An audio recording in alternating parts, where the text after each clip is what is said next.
কেনেকৈ ঢুকাইছে আমি সেইটো কম্পেৰিজন কৰিবলৈ বিচাৰিলে আমি কম্পেৰিজন কৰি থাকিবলৈ পাৰোঁ কাৰণ মৃত্যু বহুত বেলেগ বেলেগ কাৰণত হয়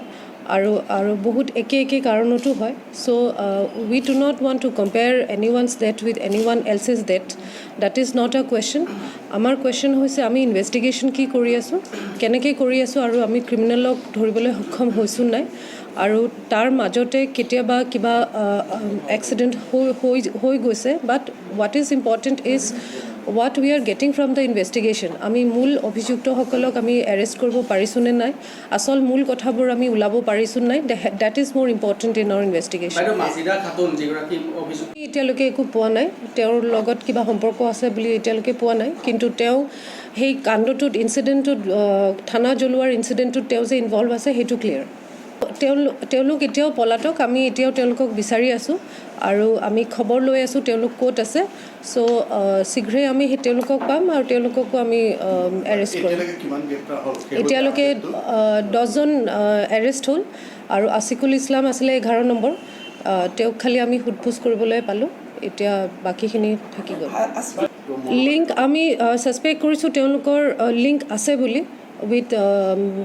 টেৰৰিষ্ট ফেকশ্যনছ ৰেডিকেল এলিমেণ্টছৰ লগত তেওঁলোকৰ ইনভলভমেণ্ট আছে আপোনালোকক অলৰেডি আমি ইনফৰ্ম কৰিছোঁ যে ABTৰ লগত তেওঁলোকৰ লিংক থকাটো আমি ছাছপেক্ট কৰাৰ কাৰণে আমি তেওঁলোকৰ সেই কল ৰেকৰ্ডছ তেওঁলোকৰ এক্টিভিটিজৰ ওপৰত আমি অনুসন্ধান চলাই আছোঁ যেতিয়া আমি সেইবোৰ ক্লিয়াৰ হ'ম কনফাৰ্ম হ'ম তেতিয়া আমি আপোনালোকক জনাম সেইখিনি কথা এতিয়াও আমি চাই আছোঁ সেইখিনি দুটা আৰ্মছ যিহেতু পোৱা গৈছে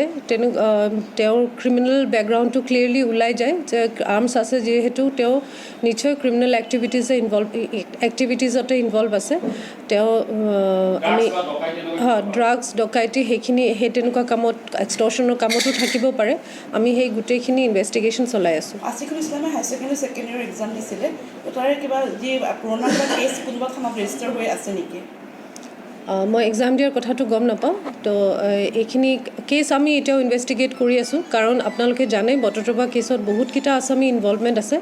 আমি প্ৰত্যেকৰে ফুল ডিটেইলছ আমি কালেক্ট কৰিবলৈ চেষ্টা কৰি আছোঁ আৰু যিমানখিনি আমি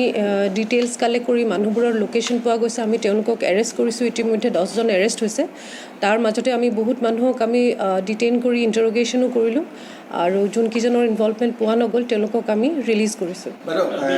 কালি আছিকুল ইছলাম যোন আমাৰ বট'দ কেছৰ এজন মূল অভিযুক্ত তেখেতক আমি নগাঁৱৰ পৰাই পিক আপ কৰিছিলোঁ তেখেতক কালি আমি ধৰাৰ পিছত তেওঁক ইণ্টাৰগেশ্যন কৰা গ'ল ইণ্টাৰগেশ্যন কৰাৰ সময়ত বহুতখিনি তথ্য ওলাই আহিছে আৰু তেওঁ আমাক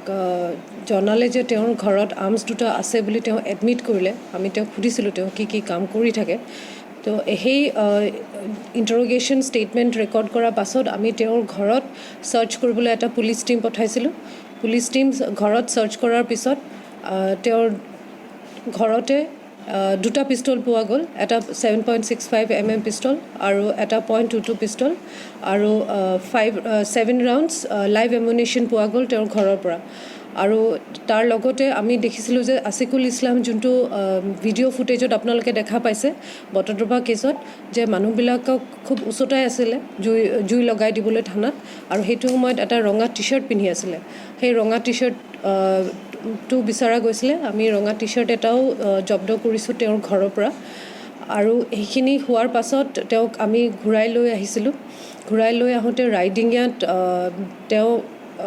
গাড়ী যোনটো পিছফালে বহি আছিলে তাৰ পৰা তেওঁ জঁপিয়াই দিয়াত পিছফালৰ যোনটো আমাৰ পুলিচৰ গাড়ী আছিলে তাতে খুন্দা লাগিলে লগে লগে তেওঁক নগাঁৱৰ মেডিকেল হস্পিটেলত লৈ অহা হ'ল আৰু ডক্টৰে তেওঁক মৃত বুলি ঘোষণা কৰে